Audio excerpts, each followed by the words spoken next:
তিনটি সময়ে দোয়া করতে ভুল করবেন না। সবচেয়ে দামি তিনটি সময় রয়েছে। এই সময়টা হচ্ছে বরকতের সময়।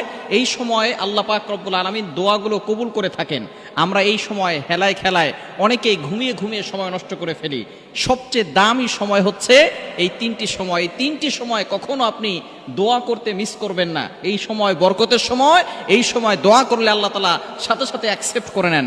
নাম্বার ওয়ান, এক নাম্বার হচ্ছে তাহাজ্জুদ থেকে ফজরের ওয়াক্ত শুরু হওয়া পর্যন্ত, অর্থাৎ যখন তাহাজ্জুদের ওয়াক্ত শুরু হয় রাতের শেষ অংশ, এই সময়টা আল্লাহ পাক রব্বুল আলামিন প্রথম আসমানে এসে বান্দাদেরকে ডাকতে থাকেন। এই সময় হচ্ছে বরকতের সময়।